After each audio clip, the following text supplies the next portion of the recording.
Hello everyone, thanks for joining. We will start the meeting in 5 minutes, please.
Hello, thank you for joining everyone. आप सभी लोगों को इस investor education program basics of commodity derivative program में स्वागत है।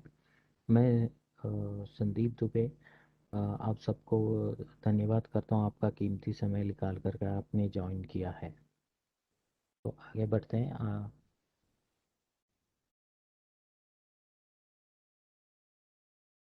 हम लोग आज ये webinar it's presentation is only for educational purpose.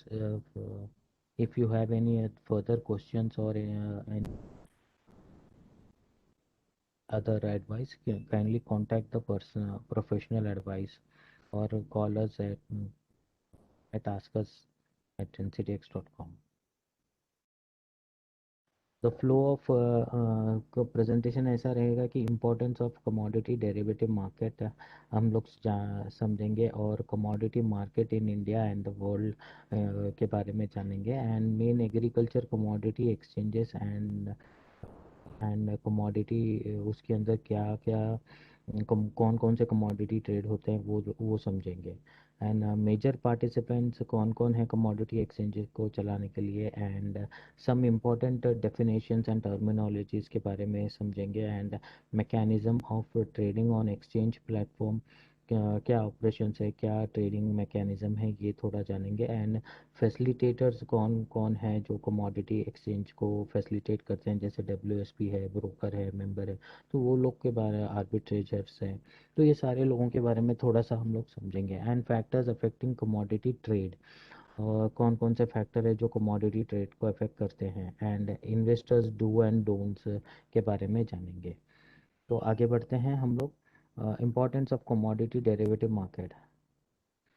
तो इम्पोर्टेंस, आवश्यकता क्या है कमोडिटी डेरिवेटिव मार्केट की अभी। बेसिकली कमोडिटी डेरिवेटिव मार्केट की आवश्यकता इसीलिए है कि क्योंकि जैसे कई सारे मंडियों में जो भी फसल आती है वो किसान लेकर जाके अपने नियरेस्ट मंडी में बेचता है। वो फ्रैगमेंटेड मंडीज होते हैं, डिसऑर्डेड होते हैं। और वहाँ पे जो भी माल एमएसपी पे ख़रीदा जाता है तो जब ओवर सप्लाई होता है, ओवर आउटपुट होता है, जैसे प्रोडक्शन काफ़ी ज़्यादा होता है, तो उस टाइम पे एमएसपी भी के हिसाब से अगर खरीदी गई तो गवर्नमेंट कितना कहाँ तक माल खरीदेगी, वो एमएसपी कहाँ, मिनिमम सपोर्ट प्राइस कहाँ तक सपोर्ट करेगा फार्मर को, कितना अगर प्रोडक्शन काफ़ी ज़्यादा हो चुका है तो ओवरऑल एग्रीकल्चर मार्केट के लिए एक अल्टरनेटिव मार्केट की काफ़ी ज़्यादा आवश्यकता है, जो कि फार्मर को सपोर्ट दे, कहीं ना कहीं उसको एक राहत दे, प्राइस अच्छा प्राइस मिलने के लिए, उसकी जो भी प्रोड्यूस करता है फार्मर उसको एक अच्छा प्राइस मिलना, इसीलिए उसको एक कहीं अल्टरनेटिव मार्केट की काफ़ी ज़्यादा आवश्यकता है। तो उस तरफ से तो रियल बेनिफिट और टेक्नोलॉजिकल इनोवेशन के साथ ही हो सकता है, जो कि मोस्ट ऑफ द फार्मर को एक alternative transparent trading platform provide करता है, जो कि एनसीडीएक्स के द्वारा एक ट्रांसपेरेंट प्लेटफॉर्म है जहाँ पे प्रॉपर प्राइस डिस्कवरी होती है, जो कि फार्मर को फ्यूचर के प्राइसेस के बारे में रियल टाइम बेसिस पे इंफॉर्मेशन मिलती रहती है। काफ़ी ज़्यादा आवश्यकता है एक अल्टरनेटिव मार्केट के लिए, मार्केट फार्मर के लिए। तो आगे देखते हैं कैसे आवश्यकता है। Commodity derivative market contact contracts derive is value from the underlying goods और गुड्स इंक्लूडिंग टैंजिबल गुड्स। और commodity market, commodity in the sense that tangible goods, जो फ्रेगनेंस आती है जो उसको कमोडिटी बोलते हैं, एंड जो उसका प्राइसेस अंडरलेइंग वैल्यू से डिराइव करता है। तो अभी कैसे इन्वेस्ट करें कमोडिटी मार्केट्स में, तो बिफोर इन ये सब आगे बढ़ने के पहले हम लोग इन्वेस्टर ब्रोकर को कैसे ब्रोकर के पास जा कर के अकाउंट ओपन करवाने के लिए गए, तो वो सेबी रजिस्टर्ड ब्रोकर के पास ही जा कर के हम लोग को अकाउंट ओपन करवाना है, जो कि जहाँ बिफोर अकाउंट ओपनिंग करने के पहले हमको रिस्क डिस्क्लोजर डॉक्यूमेंट का पढ़ने की काफ़ी ज़्यादा आवश्यकता है। Depositing required margin with the broker, जैसे मार्जिन हर कमोडिटी का अलग अलग मार्जिन होता है बिफोर पोजीशन लेने के लिए। तो वो एक मार्जिन रिक्वायरमेंट होती है जो कि हमको फुलफिल करनी पड़ती है एक इन्वेस्टर को। वो फुलफिल करने के बाद ही ब्रोकर अलाउ करता है ट्रेड करने के लिए। फिर अकाउंट ओपनिंग में बैंक अकाउंट होना चाहिए, और अकाउंट ओपन अगर और ENWR अकाउंट ओपन करना चाहिए। ये तीन, बैंक अकाउंट और ENWR अकाउंट और ये ब्रोकर के पास वाला अकाउंट जो ट्रेडिंग अकाउंट भी कहा जाता है, ये तीनों अकाउंट ओपन करने से वो कमोडिटी डेरिवेटिव मार्केट में ट्रेड कर सकते हैं। तो आगे बढ़ते हैं कि थोड़ा सा हम लोग थोड़ा हिस्ट्री जानते हैं कि कौन कौन से कमोडिटी का एवोल्यूशन कैसे हुआ है। थोड़ा सा हिस्ट्री जानते हैं। 1848 में जो first commodity exchange Chicago board of trade से स्टार्ट हुआ, फिर 1980 में वो पहले जब बिफोर 1980 के बिफोर वो एक वेयरहाउस रिसिप्ट होती थी जो ट्रेडेबल होती थी, जहाँ ट्रेड की जाती थी। अभी इलेक्ट्रॉनिक ट्रेडिंग स्टार्ट जब से हुआ है जो कि 1980 में, उसके बाद में वो वेयरहाउस रिसिप्ट यानी एक फ्यूचर स्टैंडर्डाइज कॉन्ट्रैक्ट ट्रेड किया जा रहा है, जो कि सीबॉट में 2017 एंड CME मर्ज होकर के अभी CME ग्रुप बन गए हैं 2017 में। ये हुआ इंटरनेशनल मार्केट के बारे में। अगर इंडिया की बात करेंगे तो पहले 1875 में स्टार्ट हुआ था यहाँ इंडिया में, जो बॉम्बे कॉटन ट्रेड एसोसिएशन से स्टार्ट हुई थी कमोडिटी ट्रेडिंग की, जो उसके बाद में 13 में फिर एक और ट्रेड चालू हुआ जो कि Hapur chamber of commerce for wheat. Then gradually ऐसे बढ़ते बढ़ते future trade for bullion trades in commodity market, bullion भी ट्रेड होते थे, जैसे गोल्ड सिल्वर वगैरह ट्रेड होते किए जाते थे 1920 को तक। एंड 1952 में फॉरवर्ड मार्केट कमीशन फॉर्म हुआ था, जो कि ये इससे पहले जितने भी एक्सचेंजेस जैसे बुलियन एक्सचेंज हुआ, हापुर होगा या कॉटन एक्सचेंज, ये सारे फॉरवर्ड मार्केट कमीशन के द्वारा रेगुलेटेड किए जाते थे। देन उसके बाद में 2015 में फॉरवर्ड मार्केट कमीशन डिसॉल्व करके 2015 में security exchange board of India आया, जो कि अभी प्रेजेंटली सारे कमोडिटी एक्सचेंजेस को रेगुलेट करता है।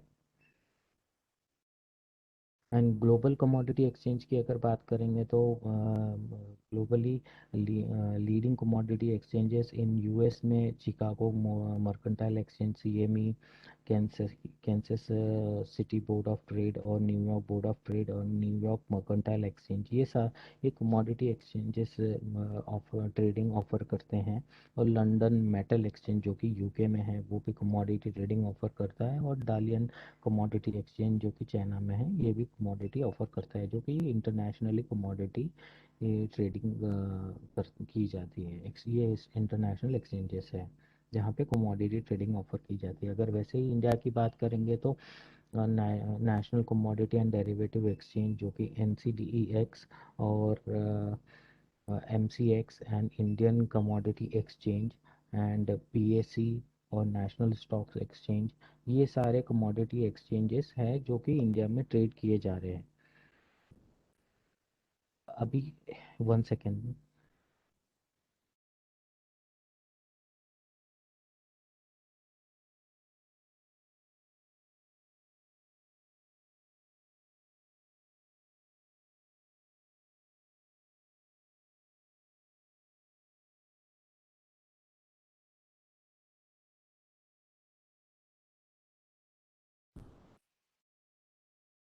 Thank you. Commodity being traded on stock exchange, ये सारे कमोडिटीज़ है जो कि इंडियन एक्सचेंजेस में ट्रेड ऑफर करते हैं, जैसे बार्ली, कैस्टर सीड, चना, cotton seed oil cake, coriander, जीरा, कपास, मेज और wheat, turmeric, menthol, cotton, CPO, crude palm oil, मूंग, बाजरा, ये सारे कमोडिटीज़ जो एक्सचेंजेस में अभी फ़िलहाल कमोडिटी ट्रेडिंग ऑफर किए जाती है, ये इन कमोडिटीज़ में। तो अभी तक हम लोग एक छोटा सा क्वेश्चन है जहाँ पे who regulates the commodity derivative market in India. ये इंटरेक्टिव सेशन होंगे, हालांकि काफ़ी कम लोग ज्वाइन हुए, बट ये इंटरेक्टिव सेशन रहेगा। अगर आप लोग इसका आंसर देते हैं तो काफ़ी अच्छा रहेगा।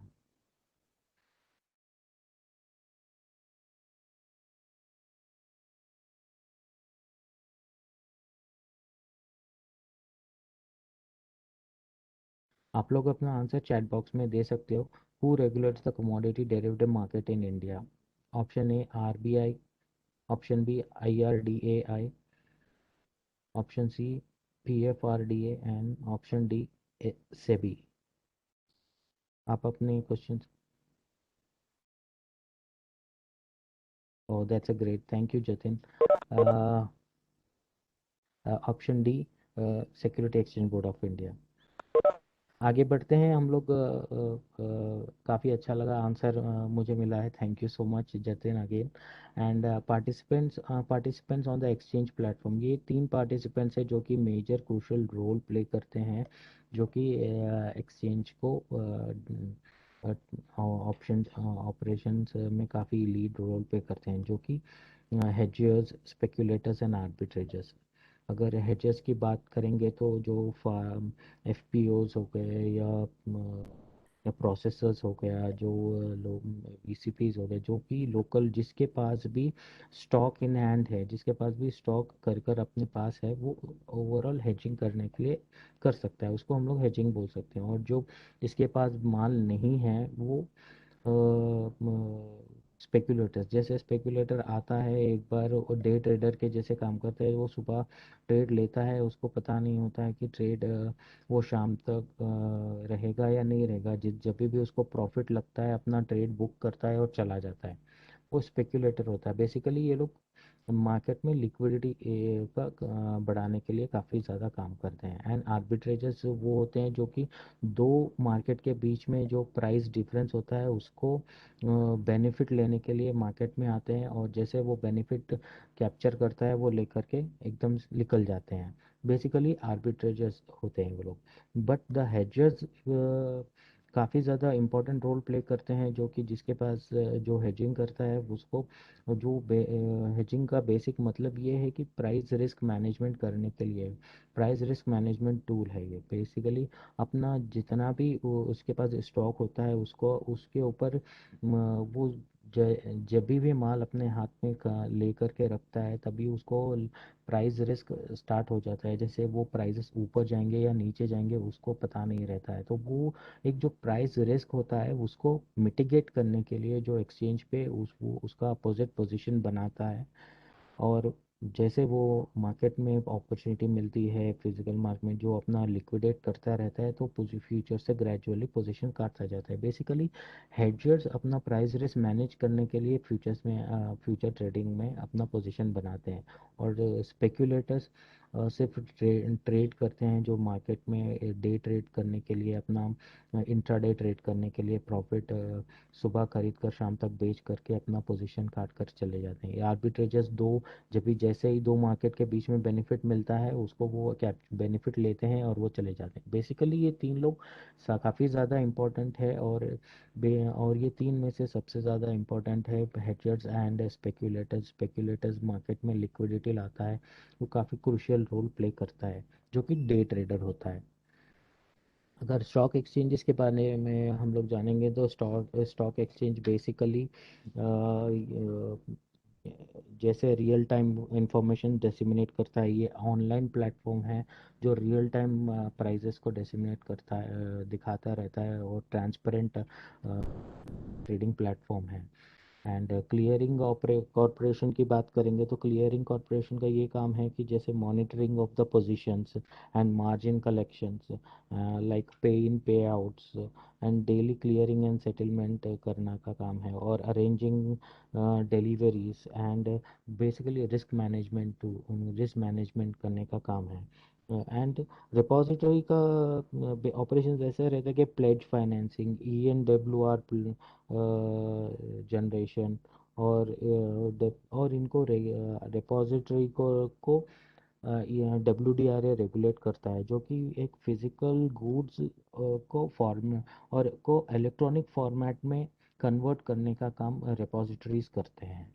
तो बेसिकली आगे बढ़ते हैं। और एडिशनल स्टेक होल्डर्स की अगर बात करेंगे तो अगर क्लियरिंग कॉरपोरेशंस के बारे में अभी जैसे हम लोगों ने ऑलरेडी बताया है, तो वेरोज सर्विस प्रोवाइडर्स वो होते हैं जो कि एक्सचेंज के अंदर या का जो भी बायर और सेलर के भी जब भी माल डिपॉजिट करना चाहते हैं अपने शॉर्ट पोजीशन के अगेंस्ट में, तो वो डिलीवरी हैंडल करते हैं। जैसे फिजिकल डिलीवरी सेलर ला करके अपने एक्सचेंज के वेयर हाउस में, एक्रीडेटेड वेयर हाउस में माल देता है, तो तब उसको क्वालिटी क्वालिटी मेंटेनेंस असेइंग करवाना और उसको मेंटेन करना, बेसिकली ये डब्ल्यू एस पी यानी वेयर हाउस सर्विस प्रोवाइडर का काम है। जो कि जिसका और डब्ल्यू डब्ल्यू एस पी बनने के लिए सर्टन क्राइटेरिया है जो कि एक्सचेंजेस में इनको के वाई डी लेनी पड़ती है, जो कि जो भी डिपॉजिटर है नो ईयर डिपॉजिटर का के वाई डी लेनी पड़ती है। और in without conflict of interest इनको काम करना पड़ता है। जैसे कोई भी किसी के बेनिफिट में ये काम नहीं करते हैं, जो इनका proper according to the guidelines ये अपना काम करते हैं विदाउट विदाउट फेवरिंग एनीबडी।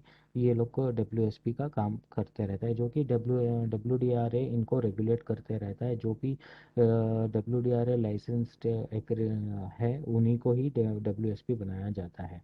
और क्वालिटी एश्योरेंस का अगर बात करेंगे तो ये बेसिकली NABL एक्रीडेटेड लेबोरेटरी को, जैसे national accreditation board of testing and calibration laboratories के तहत जो NABL का जिसके पास भी लाइसेंस होता है, वो लोग क्वालिटी एसेइंग के लिए निर्धारित किए जाते हैं, जो कि NCDX में जितना भी माल डिपॉजिट करता है उसके रिस्पेक्टिव WSPs के द्वारा वो लोग क्वालिटी का असेइंग करते हैं, which is according to the parameters of NCDX है या नहीं। जो टेस्ट लैब में जा कर के वो टेस्ट कर करके अपने एक एक कमोडिटी का रिजल्ट डिक्लेयर करता है, which is according to the parameters of exchange है या नहीं है, उसके हिसाब से वो क्वालिटी असेइंग किया जाता है।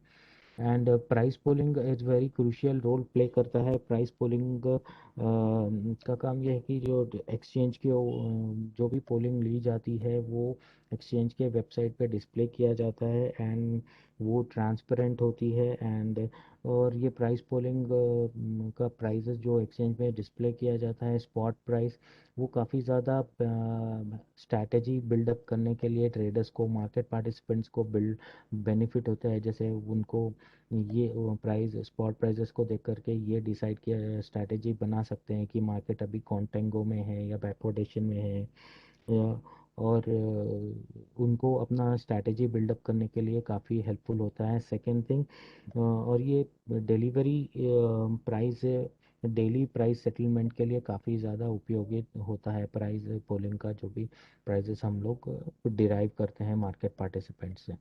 तो फार्मर प्रोड्यूसर ऑर्गेनाइजेशंस ये फार्मर का निगोशिएशन एनहांसमेंट करता है, जो बार्गेनिंग पावर को एनहांसमेंट करते हैं ये फार्मर प्रोड्यूसर ऑर्गेनाइजेशंस वाले, जो कि अभी एक्सचेंज में अभी वो लोग भी पार्टिसिपेट कर सकते हैं। अभी हम लोग यहाँ जानेंगे difference between the commodity and derivative market के बारे में थोड़ा सा। अंडरलेइंग कमोड पैरामीटर्स है, जो कि अंडरलाइन डेयरी कमोडिटी मार्केट में एक स्टैंडर्डाइज फॉर्मेट होता है। जैसे कोई भी कमोडिटी ले लो आप, उसका स्टैंडर्डाइज फॉर्मेट होगा as per the exchange specification, उसकी एक एक्सपायरी होगी, उसका कस्टमाइज कॉन्ट्रैक्ट होगा वो। वेयर एज इक्विटी मार्केट में वो परपेचुअल एंड ऑलरेडी स्टैंडर्डाइज रहते हैं वो लोग। एंड अंडरलाइंग मार्केट में अगर डेरिवेटिव कमोडिटी मार्केट की बात करेंगे तो fragmented market and price opacity रहेंगे। फॉर एग्जांपल, अगर प्राइस अगर आज फॉर प्राइस ओपेसिटी का मतलब ये रहेगा कि अगर आज आपका प्राइस एक सर्टन मार्केट में एक प्राइस है, क्योंकि ये फिजिकल मार्केट है, फिजिकल एग्रीकल्चर कमोडिटी है, फिजिकल मार्केट में एक एक कमोडिटी का प्राइस पर्टिकुलर एक मंडी में अलग रहेगा और दूसरे स्टेट की मंडी में अलग रहेगा।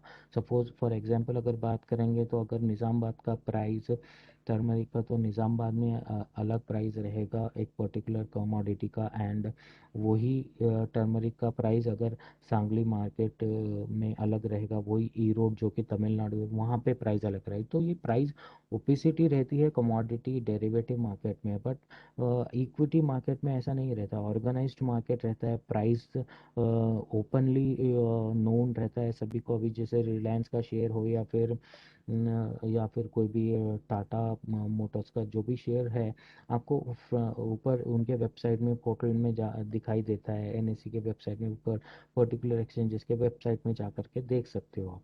ये एक प्राइस सर्टन रहता है इक्विटी मार्केट में, बट कमोडिटी मार्केट में वैसा नहीं रहता है। एंड अनसर्टेनिटी ज़्यादा रहती है because of the supply. Supply कहाँ का भी, एंड कमोडिटी मार्केट जो कि मेजरली बेस्ड है मानसून के ऊपर, जो कि मानसून एंड प्रोडक्शन जैसे सप्लाई के ऊपर बेस्ड है। और जैसे सप्लाई का फ्लक्चुएशन होते रहे, जैसे होते रहता है, वैसे वो प्राइसेस अनसर्टन होते रहते हैं। बट सर्टेनिटी इक्विटी मार्केट में है, जो कि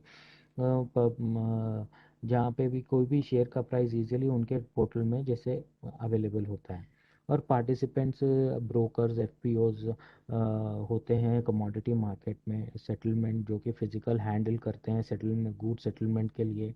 और इक्विटी मार्केट में तो डीमैट सेटलमेंट होता है, यहाँ पे real and institutional brokers participant होते हैं, वेरएस कमोडिटी मार्केट में broker and FPOs VCP traders ऐसे लोग पार्टिसिपेट करते हैं।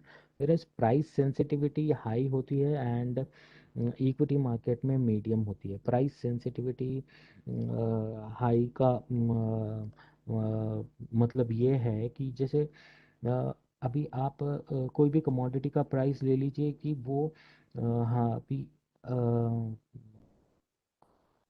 जैसे कम बहुत ज़्यादा ऊपर चलेगा। फॉर एग्जांपल हम लोग बेस्ट एग्जांपल मैं ऑनियन का लूँगा। अगर ऑनियन के प्राइसेस अगर काफ़ी ज़्यादा ऊपर चले जाएंगे तो का बहुत सारे मास को अफेक्ट करेंगे प्राइस, जो कि कमोडिटी डेरिवेटिव में है। वही अगर रिलायंस का प्राइस ऊपर चले जाएगा या फिर टाटा मोटर्स का प्राइस ऊपर जाएगा तो वो प्राइस उसी को अफेक्ट करेगा जिसने रिलायंस का प्राइस शेयर्स खरीद के रखे हैं। बट कमोडिटी में ऐसे नहीं है, अगर ऑनियन का प्राइस ऊपर गया तो सारे जनता को अफेक्ट करेगा वो, सारे जितना भी लोग को तो इसलिए ये प्राइस सेंसिटिविटी कमोडिटी मार्केट में काफ़ी ज़्यादा है ही रहता है।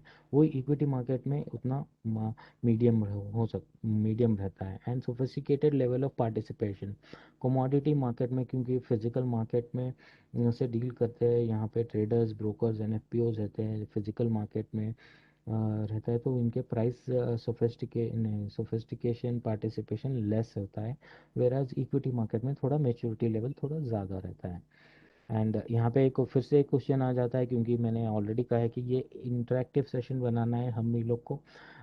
Weather SEBI regulate spot market commodity trading also. Option A yes, option B no, option C not sure and probably yes. अगर कोई आंसर देना चाहते हो तो प्लीज़ दे दीजिए।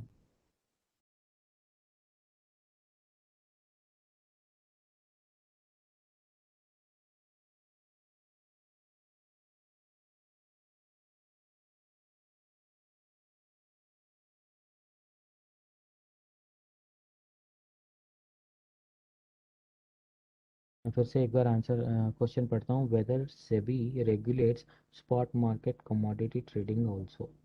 Option A yes, option B no, option C not sure, D probably yes. No. Oh, thank you so much. आपने mic on करके बोला है, थैंक यू सो मच।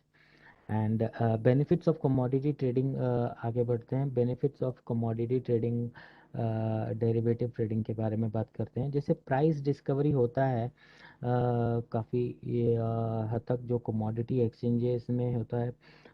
इसका एक एग्जांपल देना चाहूँगा। जैसे फिज़िकल मार्केट की अगर बात करेंगे तो वहाँ पे अगर कोई एक पर्टिकुलर मंडी में जा कर के आप देखोगे तो 10-15 लोग ही वहाँ के लोग ट्रेड कर करके वहाँ के प्राइस डिराइव करते हैं, वहाँ का कमोडिटी का प्राइस डिराइव करते हैं। अगर वही अगर एक्सचेंज के प्लेटफॉर्म में, अगर ऑनलाइन प्लेटफॉर्म में अगर ट्रेडिंग के लिए अगर कस्टमाइज कॉन्ट्रैक्ट बना करके अगर हम लोग ट्रेडिंग के लिए ऑफ़र करेंगे तो ओवरऑल इंडिया में जितने भी लोग प्लेटफॉर्म यूज़ करते हैं वो लोग अपना वो बिड डाल सकते हैं उस पर्टिकुलर कमोडिटी के लिए।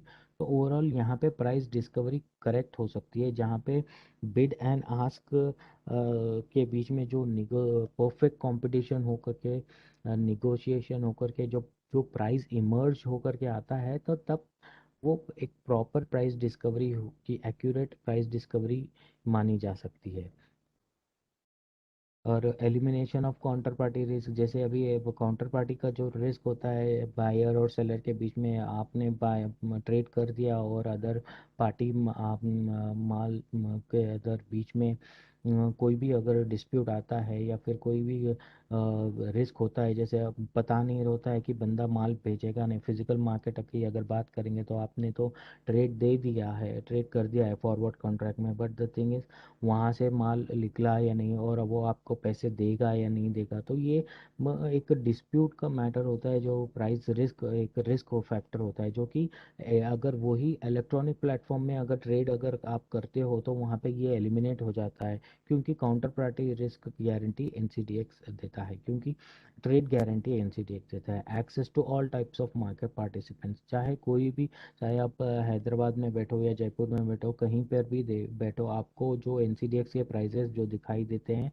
वो हर लोकेशन पे एक ही प्राइजेस दिखाई देते हैं। ट्रांसपेरेंट होता है, बिकॉज ये वेरिएंट नहीं है, और ट्रांसपेरेंट प्राइस डिस्कवरी है। सेम सर, चाहे गवर्नमेंट ऑर्डर्स ले लो या सेबी कोई सर्कुलर ले लो, तो ये प्राइस इंफॉर्मेशन सेम ही होता है, कहीं से भी आप बैठ करके देखें तो कोई, सारे मार्केट पार्टिसिपेंट्स के लिए एक ही इंफॉर्मेशन शेयर की जाती है।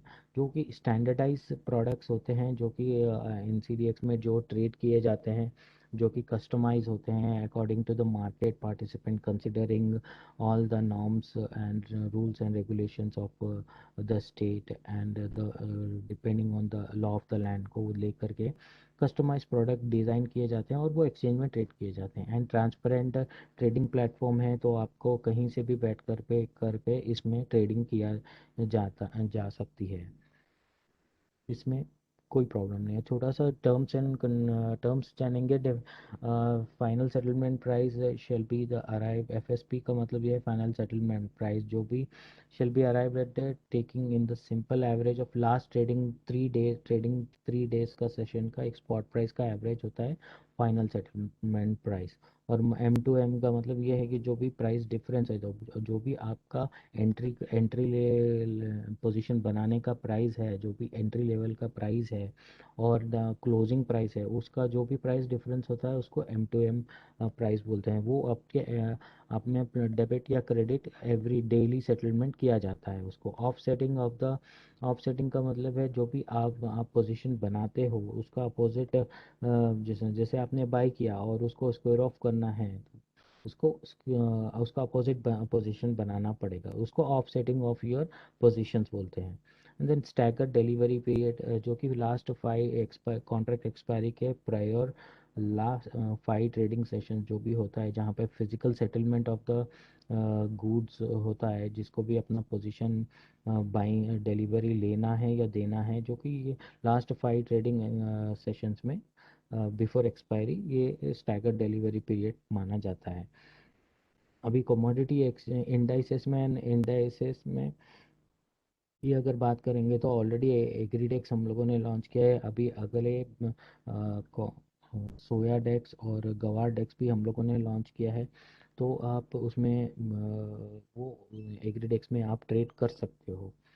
अगर कंपलसरी डिलीवरी लॉजिक की बात करेंगे तो कंपलसरी डिलीवरी में ऐसे होता है कि जो compulsory delivery most of the contracts में अभी ट्रेड की कंपलसरी डिलीवरी है एक्सचेंजेस के। जैसे कंपलसरी डिलीवरी में बायर के नॉट डिफॉल्ट, एक ये है। एंड सेकेंड थिंग है जो कि बायर सेलर विल हैव, अगर सेलर को डिफॉल्ट करना है तो उसको विथ पेनाल्टी डिफॉल्ट करना पड़ेगा। वेर सेलर ऑप्शन तो अभी है ही नहीं कोई ये भी कमोडिटी में। इंटेंशन मैचिंग में सारे प्लेस, टाइम, क्वालिटी, क्वांटिटी अगर bilateral between agreed between the seller and the buyer, तभी जाकर के वो डिलीवरी होता है, और वरना ये इंटेंशन डिलीवरी नहीं होता है, ये कैश सेटल हो जाता है।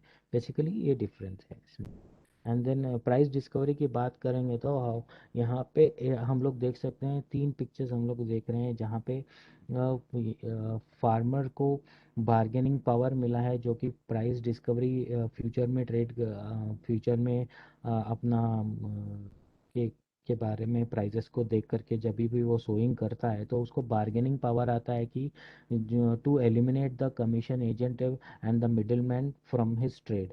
तो एक बार्गेनिंग पावर बन जाता है फ्यूचर प्राइस को देख करके फार्मर को, एक कि वो अपना माल बेचेगा या नहीं बेचेगा, कब बेचेगा, एक फार्मर डिसाइड कर सकता है। बिकॉज पहले तो ऐसे होता था कि फार्मर को पता ही नहीं होता था कि क्या वो प्राइस जो कमीशन एजेंट उसको बोल रहा है वो करेक्ट प्राइस है उसके प्रोड्यूस के लिए या नहीं है, वो बेचना चाहता है या नहीं चाहता है, उसको पता नहीं होता था। अभी जैसे फ्यूचर ट्रेडिंग के लिए से जुड़ा है फार्मर थ्रू एफपीओज, तो अभी फार्मर को पता चल रहा है, उनके पास फार्मर्स को प्राइस अलर्ट्स आ रहे हैं एसएमएस के द्वारा, तो फार्मर को पता चल रहा है कि भाई कि उसका प्रोड्यूस जो भी है अभी ट्रेड अभी वो बेचेगा या नहीं बेचेगा, वो उसका वो बार्गेन कर सकता है कमीशन एजेंट से या मिडिल मैन से।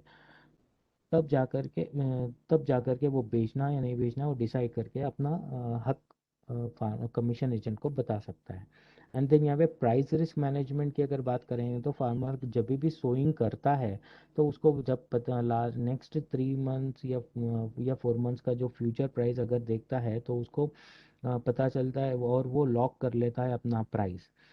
फिर उसके बाद में जब भी वो हार्वेस्टिंग के बाद में जब भी प्राइस नीचे जाता है due to over supply market में, जैसे अराइवल आना चालू होता है प्राइसेस नीचे जाते हैं due to supply and demand factors के कारण। तो प्राइसेस नीचे जाते हैं तो जो फार्मर अपना प्राइस लॉक कर देता है तो उसी भाव पे वो अपना माल डिलीवरी देगा। अगर जो फार्मर लॉक नहीं करता है अपना प्राइस तो वो अपना परेशान होएगा और वो नीचे भाव पे बेचना पड़ेगा। यही ये पिक्चर्स बताते हैं। एंड यहाँ पे एक और क्वेश्चन आता है, which of the given factors affect the price of the agriculture commodity, यानी कौन कौन से फैक्टर्स एग्रीकल्चर कमोडिटी को अफेक्ट के प्राइस के मूवमेंट को अफेक्ट करते हैं। एक, first A weather condition, B agriculture production, C change in import and export policies, and D all the three.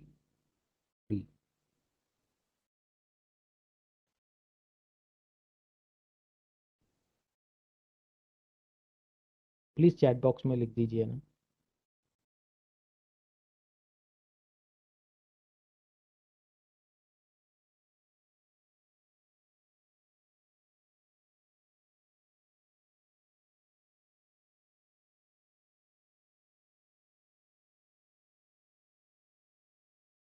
Chat box में प्लीज लिख दीजिए ना कोई। एक बार फिर क्वेश्चन बोलता हूँ, which of the given factors affect the prices of agriculture commodities. A weather condition, B agriculture production, change in the import and export prices जो कि सी है, and D, option D, all the three.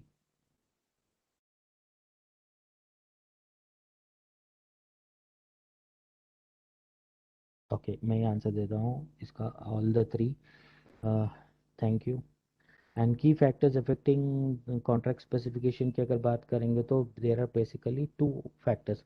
एक तो trade parameters होते हैं and दूसरा risk parameters होते हैं। बेसिस सेंटर जो कि production consumption and delivery trading centre होता है जो कि प्राइसेस निर्धारित किया जाता है। एंड वो basis variety and tradable variety होती है जो कि बेसिस वैरायटी के अलावा जो ट्रेडेबल वैरायटी है उसके ऊपर आपको प्रीमियम एंड डिस्काउंट मिलता है according to the variety. But और trading unit and delivery unit दो भी, जैसे टर्मरिक में अगर delivery trading unit 5 metric ton है तो उसके हिसाब से ही आपको ना उससे ज़्यादा हम लोग एक्सेप्ट करते हैं ना उससे कम। मतलब ट्रेडिंग एंड डिलीवरी यूनिट आप ट्रेड ट्रेड जो एक्सचेंज पे ट्रेड डाल सकते हो तो उतने उन उसके मल्टीपल्स पे ही डाल सकते हो। बोलने का मतलब ये है, जो कि टिक साइज होता है जो lot commodity to commodity varies होते रहता है। अ, और एडिशनल डिलीवरी सेंटर जो है वो डिपेंड ऑन द प्रोडक्शन और बेसिस सेंटर दोनों भी ऐसे निर्धारित किया जाता है कि डिलीवरी प्रोडक्शन कंजप्शन और जहाँ पे भी एक्सेस सप्लाई हो ना एक्सेस सप्लाई हो और easily availability of the goods supply ज़्यादा हो तो वो देख करके उस सेंटर को देख करके एडिशनल डिलीवरी सेंटर डिसाइड किया जाता है। Timing and commencement of the trading and then staggered delivery maturity date काफ़ी ज़्यादा इंपॉर्टेंट है। जिस कॉन्ट्रैक्ट पे कॉन्ट्रैक्ट मैच्योर होता है जो कि एवरी मंथ 28th डे है वो उस डेट पे कॉन्ट्रैक्ट मैच्योर होता है यानी कॉन्ट्रैक्ट सेटलमेंट होता है। और रिस्क पैरामीटर्स ये है जो कि daily margin, amount margin and initial margin, extreme margin, ये जो भी हिस्टोरिकल प्राइस डेटा निकाल करके ये मार्जिन डिसाइड किया जाता है, जो कि रिस्क मैनेज करता है जो मार्केट में एक्सट्रीम प्राइस मूवमेंट को या फिर वॉलेटिलिटी को थोड़ा सा कंट्रोल करने के लिए। तो ये रिस्क पैरामीटर्स काफ़ी ज़्यादा इम्पोर्टेंट है। And types of commodity derivative product में फ्यूचर कॉन्ट्रैक्ट स्टैंडर्डाइज होते हैं, जैसे हम लोगों ने बोला है, और दोस्त ऑप्शन कॉन्ट्रैक्ट जो कि जहाँ पे प्रीमियम दे करके ट्रेड किया जाता है, जो कॉल ऑप्शन होता है, एंड पुट ऑप्शन होता है जो कि प्रीमियम और स्ट्राइक प्राइस पे ओनली स्मॉल प्रीमियम दे करके अपना ट्रेड किया जा सकता है। And then setup of fair price discovery, जो कि फ्यूचर प्लेटफॉर्म पे फार्मर को मिलती है, जो फार्मर को पता चल कर सकता है कि वो अगले उसका प्रोड्यूस के अगले नेक्स्ट किस भाव पे वो बेच सकेगा, और वो वहाँ पे लॉक इन कर सकता है और फिजिकल डिलीवरी भी दे सकता है फार्मर को, क्योंकि ये transparent and real time price discrimination है और बेंचमार्क प्राइस रेफरेंस है किसी भी और यहाँ पे लिक्विडिटी भी मिलती है। तो ओवरऑल फ्यूचर कमोडिटी एक्सचेंज में फार्मर को काफ़ी ज़्यादा बेनिफिट मिलता है ट्रेड करने से। और यहाँ पे वोलेटाइल मार्केट रहता है, risk easy entry and exit हो सकता है, और रिस्क मिटिगेट हो सकता है, एंड रोबस्ट सिस्टम है, ट्रांसपेरेंट सिस्टम है, काफ़ी ज़्यादा कहीं पर भी इजीली अवेलेबल, आप ट्रेडिंग कर सकते हो कहीं कोई भी लोकेशन पे बैठ करके। रिस्क फार्मर्स एंड स्पेकुलर हेजर्स अपना रिस्क मार्केट में डेसिमिनेट कर सकते हैं, मार्केट को ट्रांसफ़र कर, रिस्क हेजर्स जो कि कोर इम्पोर्टेंट है, अपना रिस्क फ्यूचर मार्केट में इजीली मिटिगेट कर सकते हैं। और जैसे लॉन्ग टर्म प्राइस सिग्नल देख करके फार्मर्स टू डिसाइड क्रॉप कौन सा डालना है कौन सा नहीं डालना है, उसको पता कर वो अपना डिसाइड कर सकता है कि कौन सा क्रॉप वो डालेगा आगे। आगे फ्यूचर के कॉन्ट्रैक्ट्स को अगर प्राइजेस अच्छे दिखते हैं तो तब जा कर के वो अपना प्राइस वो कमोडिटी सोइंग के लिए चूज़ कर सकता है। एक तो वो, एंड सेकेंड थिंग प्राइस, अभी वो फ्यूचर के प्राइजेस आज ही जो बिफोर सोइंग के टाइम पे ही वो अपना प्राइजेस लॉक कर सकता है, अपने प्रोड्यूस को बेच सकता है। तो ओवरऑल फार्मर के लिए काफ़ी ज़्यादा इम्पोर्टेंट हो जाता है फ्यूचर मार्केट। और वेयर हाउसिंग की बात करेंगे तो physical delivery is mandatory for all the contracts unless otherwise specified. And warehouse service provider like stock, जैसे हम लोगों ने ऑलरेडी बात किया कि stocking of the goods, maintaining their intact and facilitating of good delivery, and it should be WDRA accredited। And delivery process की बात करेंगे तो यहाँ पे सेलर है और अपना जो एक्सचेंज के अंदर माल अपना डिपॉजिट करना चाहता है तो उसको पहले आकर के गुड्स सॉर्टिंग एंड ग्रेडिंग करनी according to the contract specification. फिर वो ऑनलाइन में स्पेस बुक करेगा, देन वो जा कर के ट्रांसपोर्टेशन अरेंज करेगा, फिर वेयरहाउस डिलीवरी करेगा। एंड वेयरहाउस डिलीवरी करने के बाद में उस जैसे ही डिलीवरी होता है तो वहाँ पे असेंग एंड टेस्टिंग किया जाएगा उसके गुड्स को। अगर वो पास होता है तो उसका वेरोज निगोशिएबल रिसिप्ट जनरेट किया जाएगा, जो कि repository generation of the receipt होगा, एंड देन फिर वो कमोडिटी एक्सचेंज में फिट फॉर गुड डिलीवरी के लिए अंडर डिलीवरी दे सकता है। एंड क्लियरिंग एंड सेटलमेंट का मेन फंक्शन वो है कि वो जैसे main monitoring of the positions and margin collection करने का काम है, and arranging the good deliveries on the risk daily settlement of the clearing and settlement of the positions basically, and this will and clearing banks will support and repositories will support these operations। And the fourth, the process of question की तरफ आते हैं हम लोग। The process of protecting oneself against unpredictable change in the price by shifting price risk to someone else is called A arbitration, B hedging, C investing, and D none of these। Come on, let's ये session और थोड़ा interactive बनाते हैं। बस कुछ ही slides अभी बाकी हैं, तो आई प्लीज़ रिक्वेस्ट करता हूँ सभी से, आप अपना चैट बॉक्स में आंसर दीजिए। मैं क्वेश्चन फिर से एक बार दोहराता हूँ। The process of protecting oneself against unpredictable change in the prices by shifting price risk to someone else.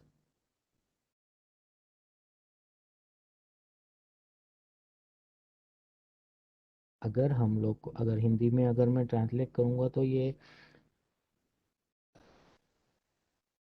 जो भी प्राइजेस अपने को, जो भी प्राइस रिस्क है, हम लोग क्या दूसरे मार्केट में शिफ्ट करने के प्रोसेस को क्या बोला जाता है?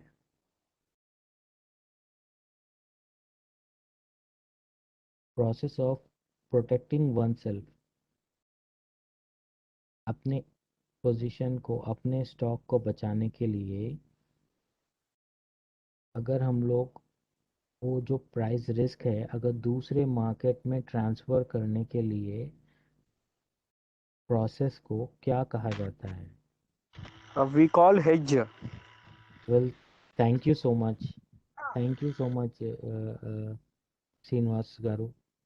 एंड वी सेफ इन्वेस्टिंग की अगर बात करेंगे तो डू एंड डोंट्स में वेरी इंपॉर्टेंट डूज की बात करेंगे तो trade only through SEBI registered member, insist on risk disclosure document. Is risk disclosure document is very important document. Before opening an account one should go and read this document very thoroughly because like it tells you about the price risk involved in the element in the trading contracts, in the very nature of trading of the contracts, like how you are exposed your how you are exposing yourself to the price risk when you are opening an account. Even though you are opening an account with a SEBI registered broker, but you are exposed to the price risk, right? You need to go through thoroughly the disclosure document, and you submit your KYC norms, and you will get UCC, a unique client code, which is directly linked to your PAN card, and you will you can pay your tax liability and everything. And insist a broker to provide contract note for every settlement with complete details, and cross check your genuinity through the verification of facility. And don'ts में अगर हम की बात करेंगे, do not get carry away by alluring advertisement like tips and hot tips और promising for assurance of guaranteed return. तो ये सब चीज़ें हम लोग बहुत ज़्यादा अट्रैक्ट करती है मार्केट में, बट हमको इनसे दूर रहना है। डू नॉट एक्सेप्ट अनसाइंड और duplicate contract notes. Do not let risk against position accumulated beyond your capacity to bear. Up, अपने पास जितने कहीं से लोन लेकर आकर के ट्रेड करने का ऐसा सोचना भी नहीं। मतलब जैसे काफ़ी सारे लोग मार्केट में बोलते हैं कि मैं यहाँ से बैंक से लोन लेकर के मैं यहाँ पे ट्रेडिंग करूँगा, तो ये कभी नहीं करना। That is very risky. Do not miss on do not miss on keeping track of your financial contractual obligation. Do not neglect to set out in writing orders for higher value given on over phone. Don't share your internet trading details, and do not pay brokerage in excess of the rate prescribed by the exchange. And dos की अगर बात करेंगे तो register your mobile number, register your email ID, update pay pay pay required margin and mark to market obligation in time. Keep away from dabba trading, जो कि काफ़ी ज़्यादा important part है। डब्बा ट्रेडिंग से दूर रहना, डब्बा ट्रेडिंग में काम नहीं करना है, काफ़ी ज़्यादा रिस्की है। और आप डब्बा ट्रेडिंग में काम करने से काफ़ी सारे एक्सचेंज के बेनिफिट्स जो है वो मिस कर जाते हैं, जैसे कि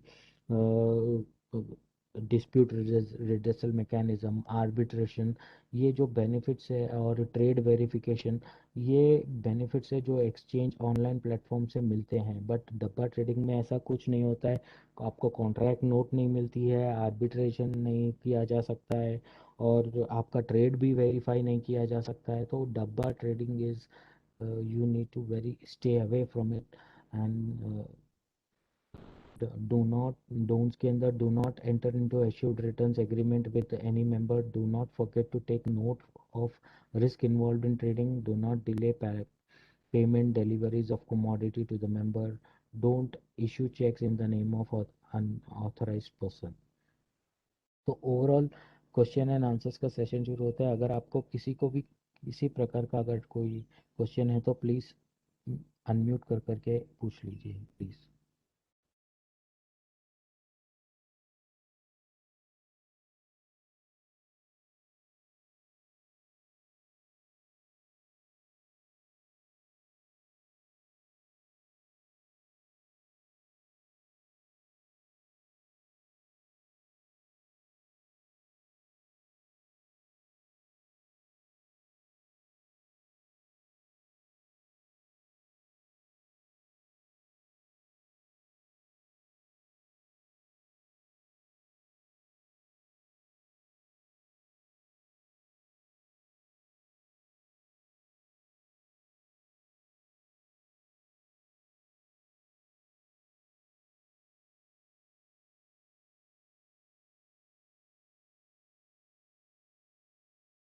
well, thank you so much for joining us.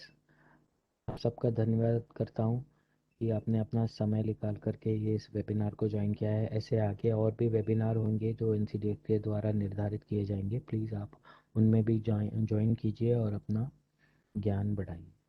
Thank you so much.